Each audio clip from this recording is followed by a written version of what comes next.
Schmidt Family Foundation, working toward a healthy, resilient, secure world for all. On the web at theschmidt.org. This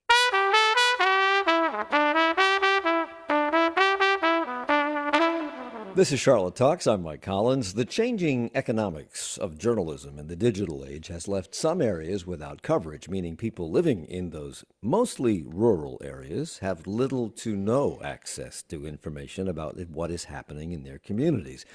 That is a disaster in normal times, but during times of disasters, it can be life-threatening.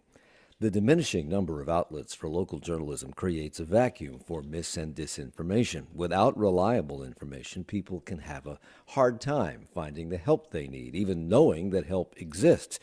And they can begin to distrust the organizations designed to offer that help. We learned that lesson during last year's Hurricane Helene. And even though local news outlets in western North Carolina were a lifeline for residents, fake news still found a way to sneak in, increasing distrust and causing confusion. So today, we look at efforts to fund the gathering and dissemination of local news in the best of times so that it will be available in the worst of times. And we examine the detrimental effects of rumor and deliberately planted misinformation designed to sow chaos into an already chaotic situation. Lizzy Hazeltine is director of the North Carolina Local News Lab Fund. Bret Schafer is back with us. He's a senior fellow for media and digital disinformation at the Alliance for Securing Democracy. And Zach Turner is WFAE's climate reporter who spent a significant amount of time in western North Carolina helping to gather and disseminate local news in the aftermath of Hurricane Helene. And we will pick his brain about that and other things as well. Good morning, everybody. Thank you for being here. Welcome. Thanks, Mike. Good to be here. Likewise. So, Lizzy, let me start with you. For those of us who live in Charlotte and the surrounding area, we have a plethora of news sources. We are not living in a news desert, but perhaps some of these news sources are not as healthy or as robust as they were even 5, 10 years ago. But we have choices. In other more rural areas, those states may be slim, or those choices may be slim to non-existent. So how widespread in North Carolina, Lizzy, is this lack of access to local news and information? So Northwestern University has published plenty of research about news deserts defined by the presence of local news organizations publishing more than once weekly. And I think one of the things that I have learned leading the fund and working to help people access the news and information they need is that there are many hands that help people find questions, get answers to their questions, navigate their daily life, and also make sense of what's happening around them, whether in good times or in crises. So we know, as exactly as you said, Mike, that further from big cities, it's much harder to find locally relevant information, and especially locally relevant information that's verified and comports with what we know is a best practice to corroborate information to make sure that it's factually correct and useful for people. Well, we're going to talk a lot about news deserts. These are the places like food deserts where finding news or news outlets is nearly impossible or very difficult at the best. But define it from your point of view, Lizzy. How do you define what is and is not a news desert?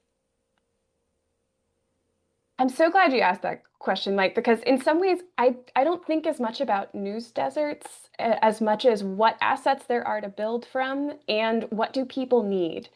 So we know there's some excellent research out of University of Kansas about the prevalence of local Facebook groups in rural areas that are often a highly prized source of local information. We might have called this user-generated content in another era of the internet, but often it's questions, answers, different kinds of information sharing peer-to-peer using Facebook as a platform. So from my perspective, what I'm interested in is where are people getting information, what kinds of different channels, and is it useful, relevant, and tailored to what they need? So for news deserts in North Carolina, we're often seeing that it's this, again, this local relevance piece is somewhat more difficult to find in rural areas. And just like you said, in places where we see both news deserts overlapping with food deserts and healthcare deserts. I think we get a really clear picture of the many forces that are at work in people's lives that make it harder for them to do day-to-day life, and that access to news and information is one component of the full picture of where people are working hard and sometimes having real challenges to having a thriving life in our state. The digital age has changed the landscape for journalism in every city, every market in this country, from big cities to small towns and to rural areas that don't really have a town. But it's particularly hit those rural areas that might have had a weekly newspaper or even a daily newspaper that has simply vanished. Uh, I'm wondering, we went through a really downsized triage period for the last 10 years or so, and it probably dates back further than that. But have things stabilized? Have we reached some sort of stasis here in terms of continuing to lose news outlets?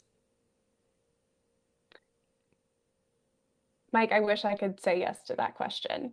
I think what I see and others have documented is that there are huge waves of uncertainty and different chaos factors economically for news organizations, as well as changes in reader behavior and reach and different dimensions that really are affecting both how people run the small businesses of local news and then also how they work through the whole cycle of a value proposition from producing things, how people receive them, and then what that role that news production has in their lives.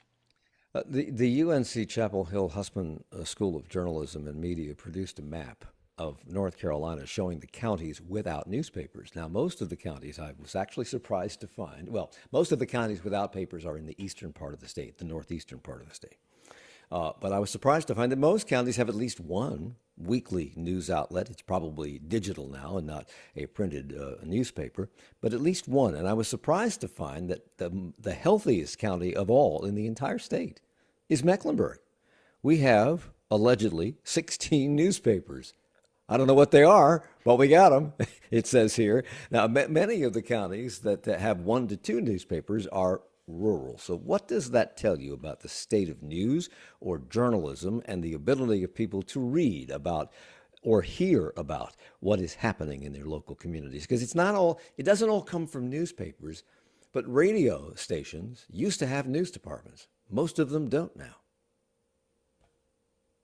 That network you're pointing to, Mike, is one of the longstanding assets for our state. It's a decentralized network of folks who are close to the people they serve and who are helping people and have helped people across many generations to navigate for example, what happens in Raleigh about storm recovery. What does that mean for people on the plateau?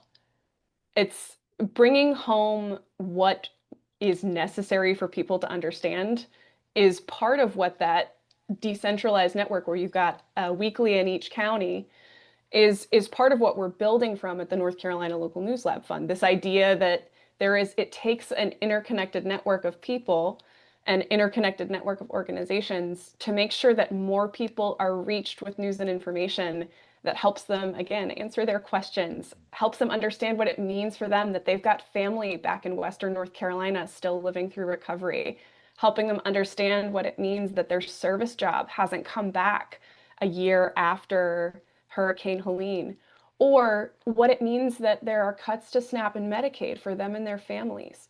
All of these things are a really necessary function of a healthy local news and information network.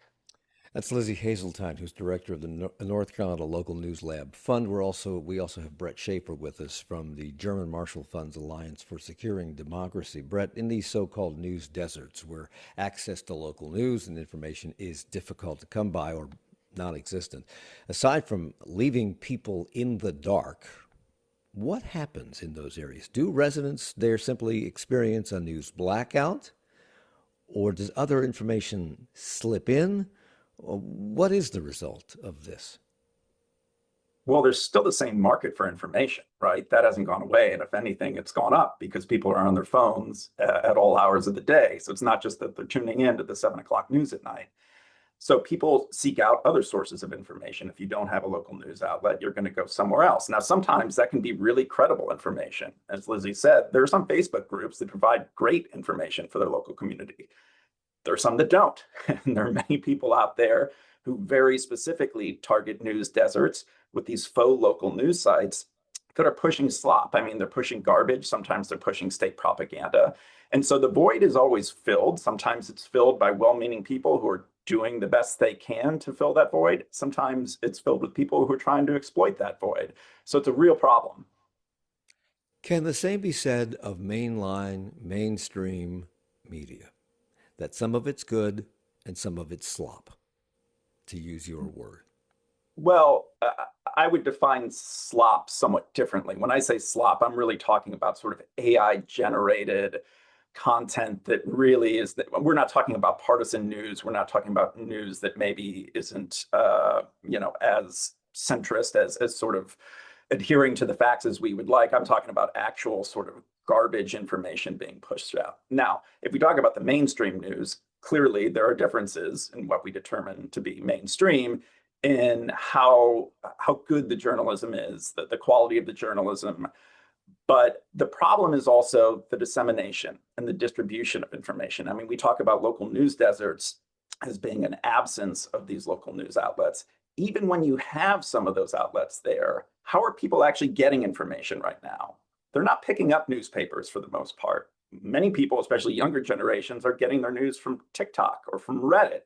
And so even if you have legacy media that exist in these places, if they're not filling the spaces where people are actually getting their news, it doesn't really matter. And this is a problem we have in our own space too, in the sort of expert communities. If we're still only doing interviews with legacy news outlets, we're missing a significant portion of the population that just aren't turning to those outlets anymore or getting their information from different sources or different places. One of the concerns as newspapers began to disappear is that they were disappearing in the same places where access to broadband was difficult. And I'm wondering if that really is a concern or that remains a concern given the proliferation of smartphones, which operate on the cell phone network and on which you can get access to the internet. You don't need a broadband connection anymore. Is that a concern anymore? Well, I think the lack of broadband access is a concern for a variety of reasons. I mean, if you're attempting to run a business, it's hard to do that exclusively from your phone. In terms of being able to actually access news at some level, I think most Americans have that ability at this point, whether it is through their smartphone or through some other means. The problem is, are they getting information that is relevant to them? Quality information that is relevant to them. Are they going to be able to know about what's happening in DC, what's happening at on the stock market? For sure. But are they going to get actual journalism that is covering local news items, that's covering local government issues, that are covering issues that they care about, that touch their lives directly? That's the bigger question. They can certainly find out about what's happening in the world. It's actually a little bit harder sometimes to figure out what's happening in their own neighborhoods, or at least at City Hall. And one of your concerns the last time you were on this program back in May was the infiltration of mis and disinformation from bad actors in other parts of the world and plus other parts of the country into these smaller markets where the news availability of news was slim. And I'm wondering if that has been impacted by the lack of broadband access. Is that a good thing, the lack of broadband access, because they can't get into the ecosystem quite as easily? And we'll get an answer to that when we come back. It's Charlotte Talks on WFAE. On the next Charlotte Talks, in the last week, threats to our tradition of free speech, enshrined in and guaranteed by the Constitution, have been under attack. Jimmy Kimmel's temporary hiatus isn't the only example, but it is worrisome. We examine the First Amendment, the protections it provides, and the limits of free speech tomorrow morning at 9. Listen for WFAE's Bizworthy, a weekly roundup of Charlotte area business news. They're definitely interested in moving into Charlotte. This is sort of an unusual combination. You don't have this happen all that much, although there are a lot of financial pressures on smaller colleges, so you might see more of this. Catch Bizworthy every Thursday at 6:44 and 8:44 on Morning Edition on 90.7 WFAE and WFAE.org. Support comes from WFAE listeners and the Foot Candle Film Festival, a week-long event featuring film screenings, educational sessions, and an outdoor concert and movie. Now through September 28th in Hickory. Tickets at footcandlefilmfestival.com. And support comes from Cat Wealth Consulting. Martha Cat is a financial advisor specializing in benefits for North Carolina state employees and socially responsible investing. Details at cattwealth.com. It's Charlotte Talks on listener-funded 90.7 WFAE and WFAG. I'm Mike Collins. We're talking about local news. We're talking about the news deserts. We're talking about the declining amount of newspapers in the state, these news deserts, and what that does to the flow of information in good times and bad as we approach the anniversary of Hurricane Helene. Lizzy Hazeltine is director of the North Carolina Local News Lab Fund. Bret Schafer is senior fellow for media and digital disinformation with the Alliance for Securing Democracy. And although we haven't heard from him yet, we're about to. Zach Turner is here. He's a climate reporter for WFAE News. Bret, back to you before we get to Zach. The question I was thinking about before the break, and that is in these news deserts where some people don't have access to broadband, and it sometimes makes it difficult to get real news, local news, even though that's been supplanted in some cases by smartphones. Does the lack of access actually deter bad actors from spreading mis and disinformation in those communities, or are they just getting through being picked up and repeated by people on Facebook and places like that? Sure. I mean, that's part of it. They are being repeated, and we see again a lot of these sort of faux local news outlets that pop up that are repeating state propaganda, but under the banner of being a local news outlet. I mean, this is something we've seen the Russians do now for a decade. But the issue also is the way people are actually getting their information is often now not the way that we sort of traditionally think of consuming news. So they're getting it through WhatsApp channels, through text messages. All of these ways are available for bad actors to target people who maybe not go online and actually seek out news. I mean, a lot of our problems in studying mis and disinformation is so much of the flow of information is happening on encrypted channels. It's happening among groups of friends, family members, especially in sort of diaspora communities. They're getting news from outside of the country through WhatsApp channels that we can't even study. We don't know what's happening there. So I think in the information age, the ability for bad actors to infiltrate spaces to spread a specific narrative is sort of limitless and is growing. And that's why I wanted to have Zach on the show today, because Zach is our climate reporter, but he went to Western North Carolina last year for Hurricane Helene. When Helene hit the mountains of North Carolina, they lost their infrastructure, they lost power, they lost cell phones. Because of the loss of power, most people could not see television. They were depending on really two radio sources. There was an AM radio station in the mountains that was a lifeline to those communities with 24/7 coverage of nothing but Helene news, and then Blue Ridge Public Radio, which also did yeoman's work in covering the needs of that community at that time. And you were there on the ground, Zach, at the time to do your own reporting. But I'm curious what you found. Did you find that mis and disinformation was spreading and readily available as opposed to real news? Or did you find something different? Yeah, absolutely. I guess, I mean, it was tough for even us, like outside of this blackout zone, to get information about what was happening in Western North Carolina. I remember that first day, it was Saturday. I didn't even realize the extent to which Western North Carolina had been impacted by Helene. I had to jump in my car and just start heading west. And it became quickly apparent that things were so much worse than I thought they were when I saw this mass exodus of people leaving Western North Carolina as far east as Shelby, North Carolina, just a little ways west of Charlotte. And so once I got in there, after a couple of weeks, there definitely was an appetite or an environment in which disinformation was pretty readily like spreading. And a lot of that misinformation, there was some of it that seemed to come from like a kernel of truth. You would see these stories about like corrosive mud that people would be walking through, and they would say it would eat through your boots. That's like how corrosive this was. And while in essence, like stormwater can be incredibly dangerous. There's a very real reason to be cognizant of looking where you're stepping or coming in contact with stormwater because it can contain pathogens and pollution.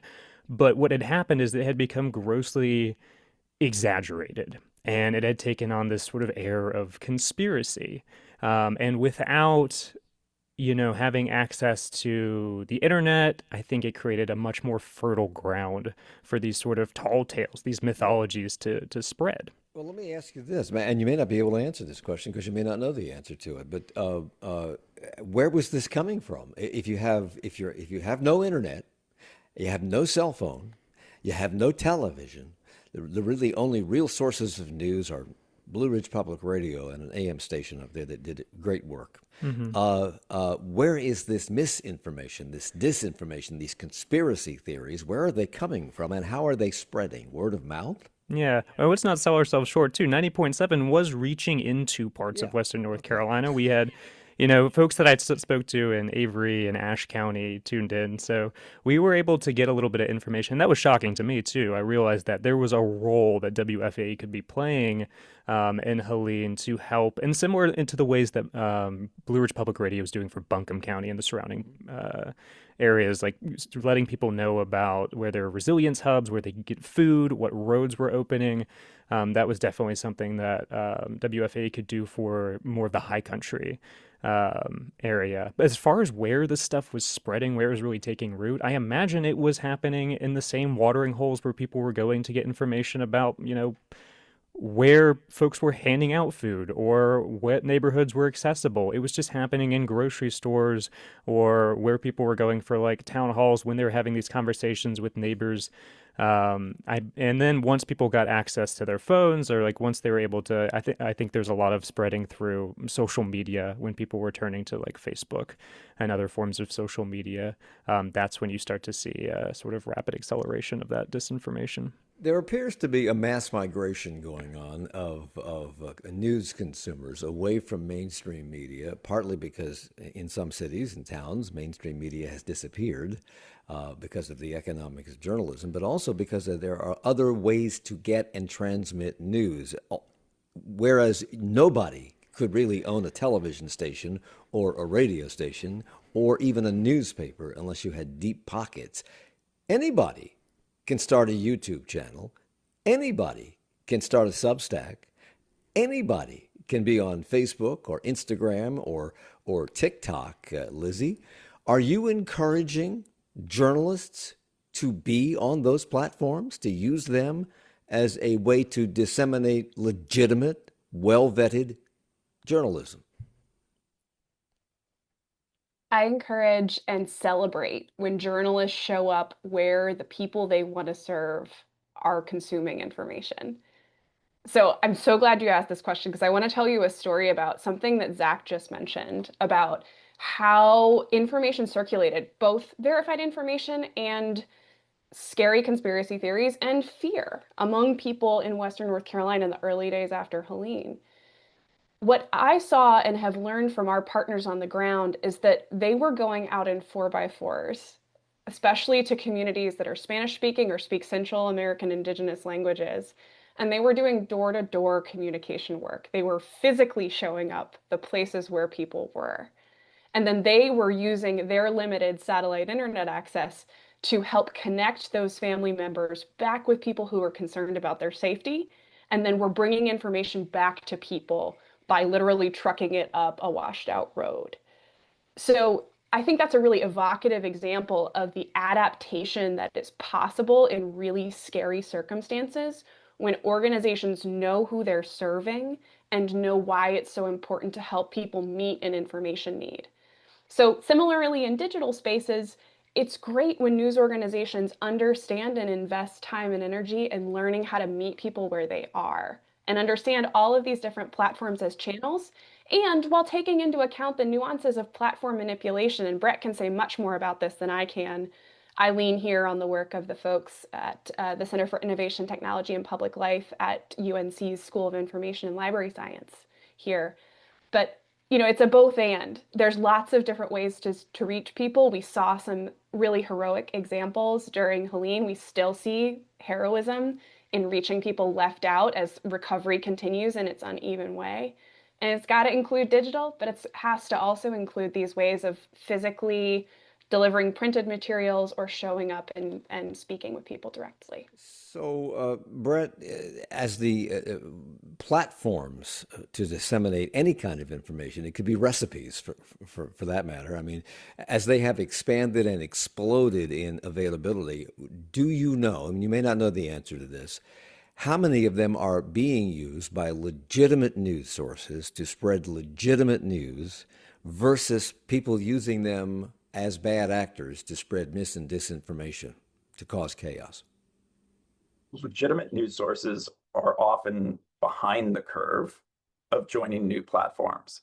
So we see the early adopters often being people who don't have the public's interest at heart. They're there, in some cases, just to make money. They don't really have any sort of political or geopolitical motivation.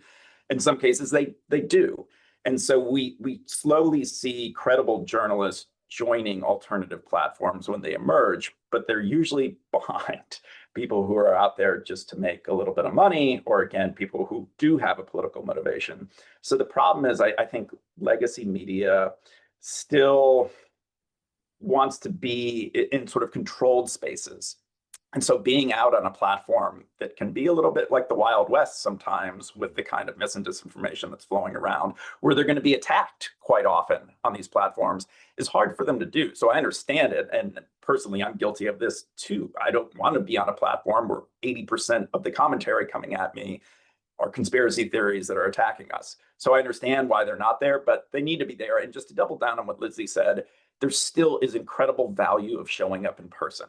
When people see you at a meeting, when they see you at a coffee shop, they trust you more. And even if they don't like you, they don't like what you're selling, it's a little bit harder to paint them as some wild conspiracy theorist who's there to misinform them.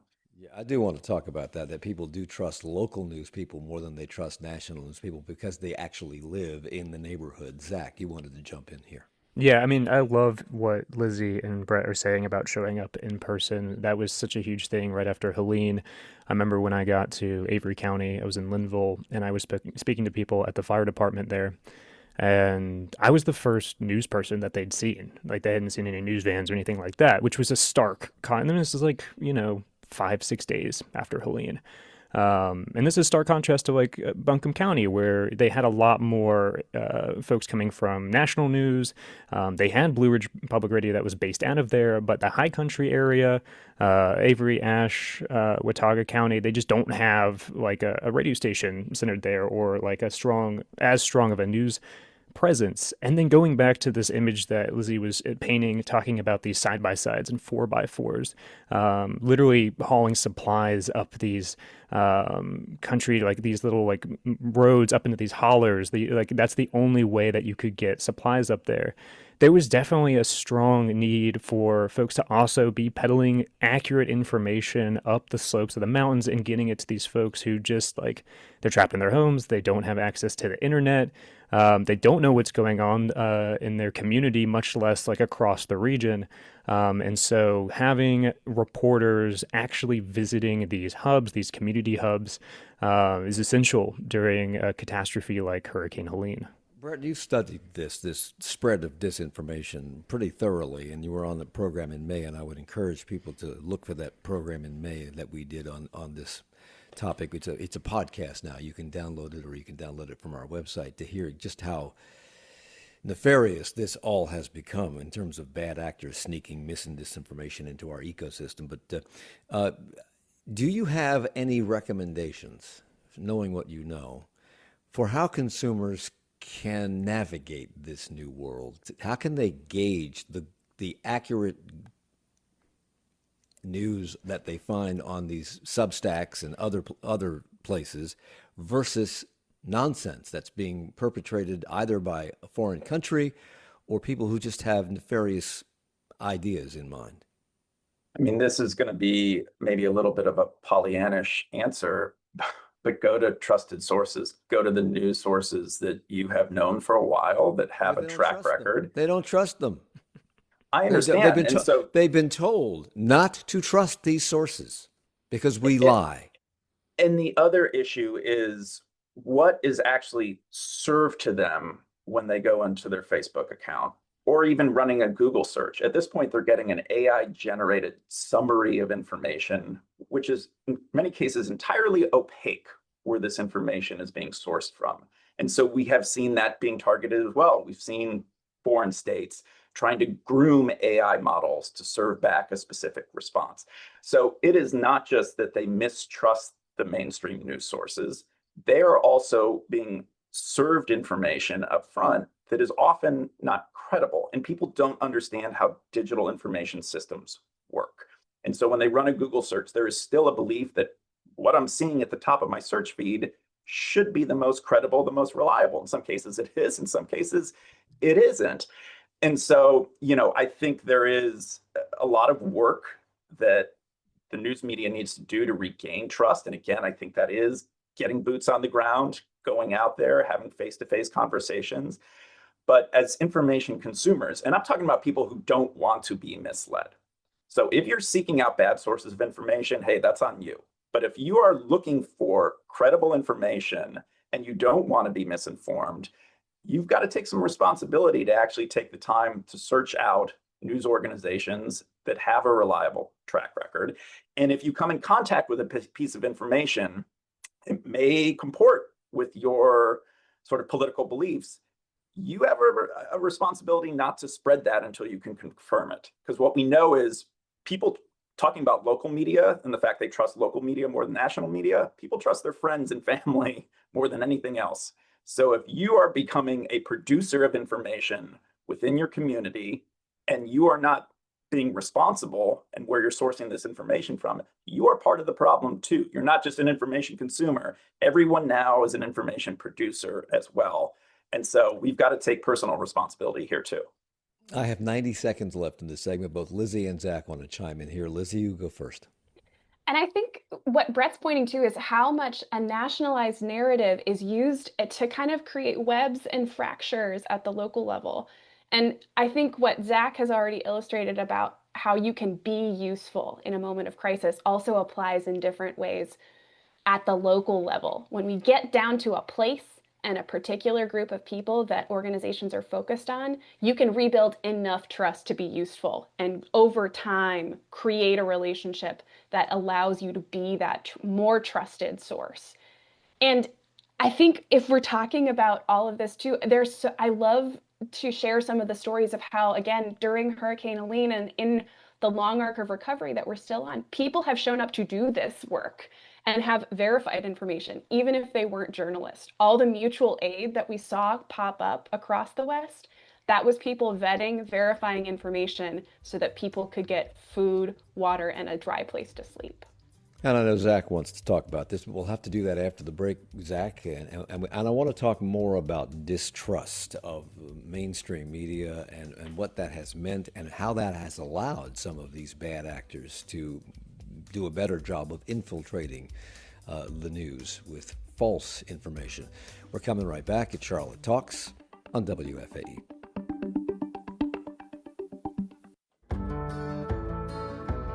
Coming up in 20 minutes, the big problems of small microplastics. Plastic production worldwide is expected to triple by the year 2060. That creates problems that are very, very big and very, very small. Microplastics have now been found in our food, air, water, and even in our blood, bones, and organs. So where does that leave plastic pollution regulations, and what do we know about the health effects of microplastics on our bodies? That's next time on 1A in 20 minutes. Hi, it's Steve Inskeep. And I'm Mary Louise Kelly. You may have heard that prices for used vehicles are up. That car you've been thinking about donating to this station? That car could be worth hundreds of dollars or even more in support. If you don't need it, donate it. It's easy, it's free to you, and the proceeds help us bring you the news. Learn more on this station's website. Get started today at WFAE.org/cars. Support comes from WFAE listeners and Blumenthal Arts, presenting astrophysicist and author Neil deGrasse Tyson for an evening focused on the wonders of the universe and one's place in it. October 15th at Ovens Auditorium. More at blumenthalarts.org. And by the Duke Endowment, working with grantee partners to nurture children, promote health, educate minds, and uplift spirits throughout the Carolinas. More at dukeendowment.org. It's Charlotte Talks on WFAE and WFAE.org. I'm Mike Collins. We're talking about misinformation slipping into our ever-diminishing landscape of legitimate news sources out there and news deserts scattered around this state and around the country with Lizzy Hazeltine, director of the North Carolina Local News Lab Fund, Bret Schafer, senior fellow for media and digital disinformation at the Alliance for Securing Democracy, and Zach Turner, WFAE's climate reporter, who has been waiting to chime in on what we were just talking about. Go ahead, Zach, you're on. Absolutely. I mean, to Brett's point about what news media can do a little bit better, the role of what journalists are doing during a catastrophe like Helene or any hurricane, for that matter, is going to change depending on where we are in that storm. You know, what our role is before the storm is going to be different than during the storm and immediately afterwards, and then even more long-term in the future. And I think we can do a better job of sort of laying the groundwork to make these communities a little bit more resilient to disinformation by connecting folks to sources like emergency service and letting folks know where they can find information about public safety during the storm. That keeps them safe, and it hopefully provides them with some avenues, kind of fills that appetite a little bit for news and information so that they're not hungry enough to start seeking out disinformation or less reputable sources. There's also a question of accessibility in reaching all of your audiences, something that I think BPR, Blue Ridge Public Radio, did a really good job of in terms of providing Spanish language programming. Jose Sandoval, their All Things Considered host, did some broadcasts in Spanish, some bilingual broadcasts. They also released a version of their website that was text only to kind of help increase the accessibility of the information they were putting out. And so that gets at this idea of just, meeting people where they're at and also making information accessible to everyone. You've talked a little bit about this, and I wanted to have you on because you were there in Western North Carolina at the time of recovery from hurricane, the immediate aftermath of Hurricane Helene, and that's when rumors began to spread. You've already talked about how people didn't have access to accurate information, and we know that there were rumors spreading about what FEMA was doing or not doing and the dangers that they allegedly posed, which of course they did not, but that was the rumor spreading around. And you were the first, in many cases, the first news reporter that anybody had laid eyes on since they were stricken by this tragedy. Did you find, for the most part, that they trusted you because you are from a mainline news organization? You're not just a guy with a microphone doing a podcast. Did they trust you? Were they looking for authentic news? Were they looking for you to debunk some of the things, or at least verify some of the things they had already heard? Yeah, I think, and this goes back to what Lizzy was talking about in terms of the role that I think journalists can play, like on site. And this is definitely something, like looking back on Helene, if I was in a similar situation, God forbid, it's so important to kind of do your homework and kind of bring that information into these blackout zones so that you can be that fact checker, so that you can be providing that accurate information. But in terms of whether or not people trusted me when I was there, yeah, I mean, people were extremely receptive. I think it did help that I'm from a North Carolina station. I might be reporting from Charlotte, but that's still within North Carolina. I was born and raised in North Carolina, so I'm talking to people about places that I have been before, that I grew up going to. And so I was sort of bringing that perspective. So I wasn't like a freelancer for the New York Times or somebody coming from out of state, from DC, New York, wherever, to talk to them, and who had no context for what it meant to grow up, to live in Western North Carolina, and what this landscape was.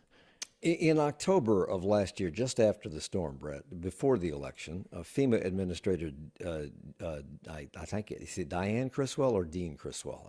I can't remember. She told Politico that the swirl of false conspiracy theories around Helene was dissuading survivors from seeking help and hurting morale among responders. You've studied the dissemination of fake news. Much of this is coming from places like Russia and China and Iran and Cuba. They have been working to destabilize us and our democracy, and they do that in part by intertwining themselves, you say, with authentic domestic networks. What are they? Well, what foreign adversaries have figured out is it's relatively easy for the platforms now, if they're paying attention, to spot them if they're presenting themselves as fictitious Americans. This was the play in 2016 with the Internet Research Agency from Russia that was presenting themselves as conservative Americans, Black Americans, and sort of spreading divisive information. We figured out how to deal with that now because it's relatively easy if you're looking at the right signals. So what they've figured out how to do is leverage actual authentic Americans and American outlets. So we saw before the 2024 elections, Russian operatives paying people $100 to post videos on various platforms because they know as an American, they have a First Amendment right to speech. The platforms don't want to touch them because of the politicized environment. So it was often leveraging real Americans to do their dirty work. And we also saw them, for example, pay $10 million into a Tennessee-based company to hire some of the biggest political podcasters on the right. Now, these people were unwitting. They didn't know that this platform was being paid for by the Russians, but it was. And so they were there as sort of the frontline messengers to draw eyeballs. And then this platform was there to be manipulated whenever the Russians wanted to insert a specific narrative. So they know how to game our system at this point. Yeah, and not all the people who are gaming the system are from outside the country. Many of them are inside the country at the moment. But according to Bret's investigations, Lizzy, these actors are not just focused on national news and politics and policies. They understand that state and local governments and communities are foundational to the strength of American democracy, and they're well funded. So I'm curious if you have the tools, if any of us have the tools to push back. Thank goodness we do. This is not the most ideal scenario to be pushing back in. And at the local scale, we have our neighbors. And truly, one of the things I take from the stories of resilience and heroism across this first year since Hurricane Helene is that when we're clear about coming together, we have immense power. And when we're clear about who we're for and what we need to do to help our neighbors be okay, people come through in what feel like almost miraculous ways, but that are just based on being helpful and having a shared story of us. And sure, that can be contested and tense in certain ways, but when we welcome the opportunity and when we lean into what we can do, not just the downside, that's where I see our grant partners in the West and across the state creating networks that can pre-bunk against misinformation and disinformation, relationships that are durable no matter what's happening that day, no matter what uncertainty we face. And I'm really clear that we only get there when we value news and information as something we should fund in advance, flexibly, for the long term, and that we should do it in a collaborative way that reinforces this whole system so it serves more and more of our neighbors here at home. Zach. Yeah, so much of it, I think, and I like what Lizzy was talking about durable relationships. So much of a reporter's worth is kind of like who is in their Rolodex, who have they kept up with, who's going to reach out to them to tell them what it's like on the ground.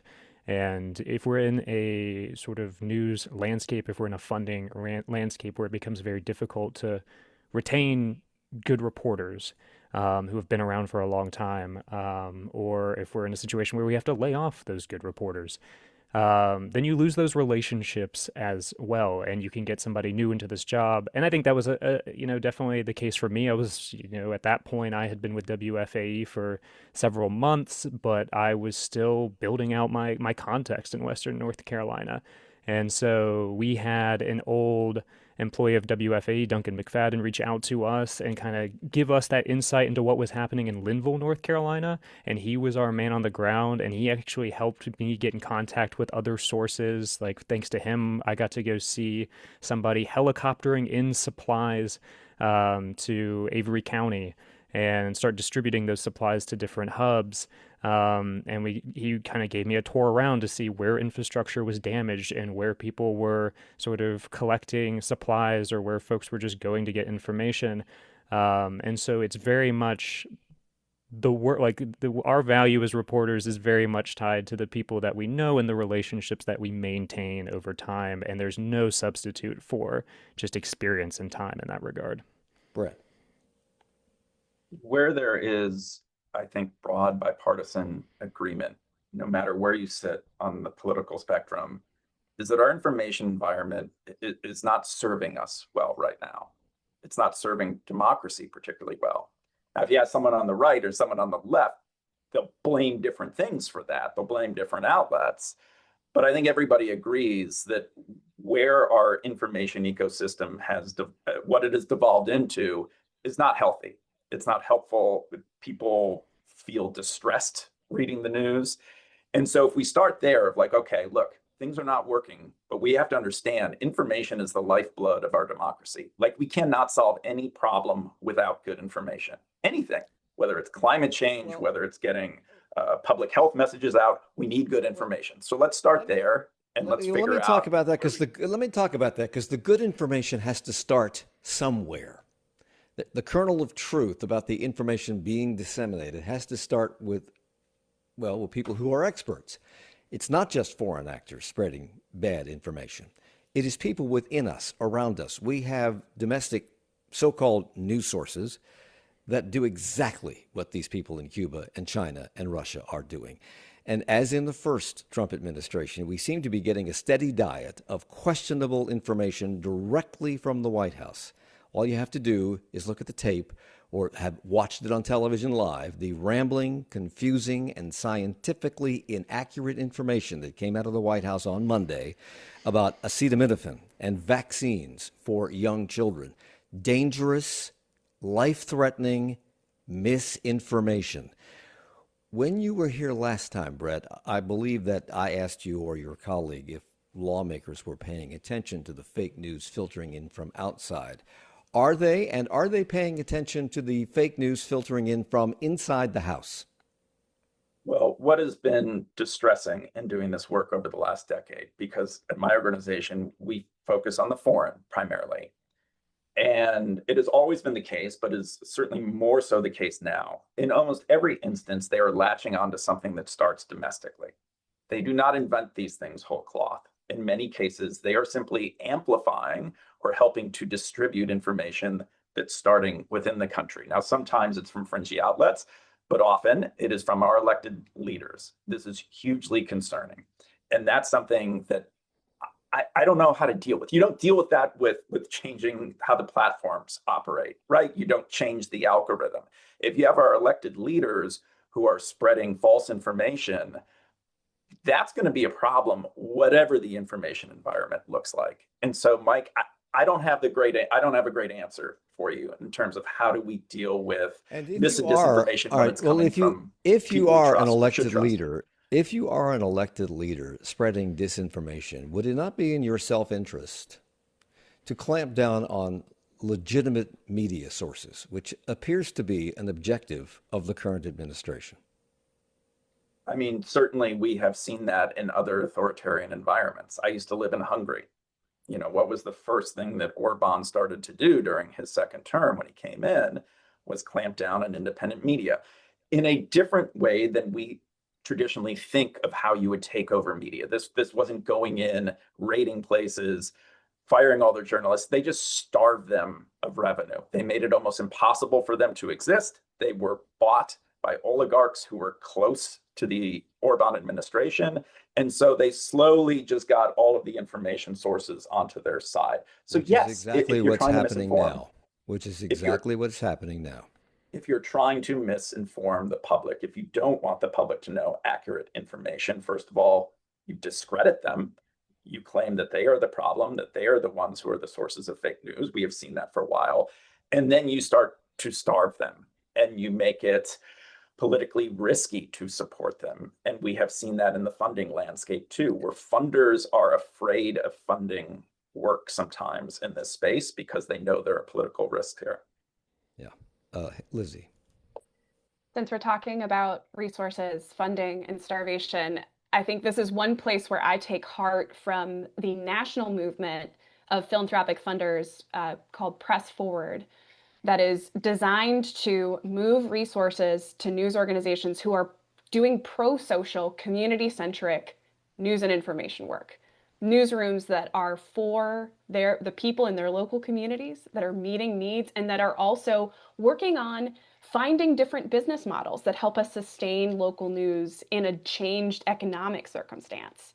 The fund is the home of 2 Press Forward chapters, both Press Forward North Carolina and Press Forward Charlotte.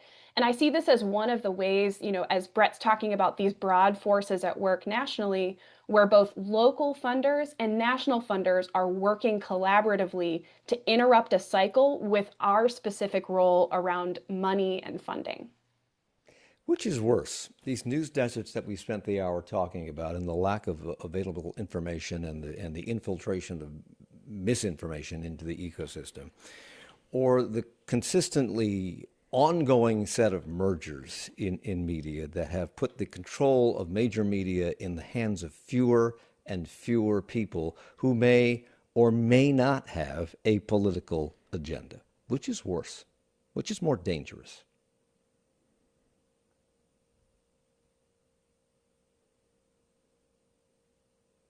No one wants to answer that question. Lizzy? I don't see these things as disconnected, so I can't make a black and white comparison among things that are fundamentally interconnected at the level of economics, at the level of any different dimension that you can imagine are driving these different kinds of effects. So I think when we look back, so I can't answer your question, Mike. Lizzy Hazeltine is director. I put her on the spot. She's director of the North Carolina Local News Lab Fund. She'll never come back.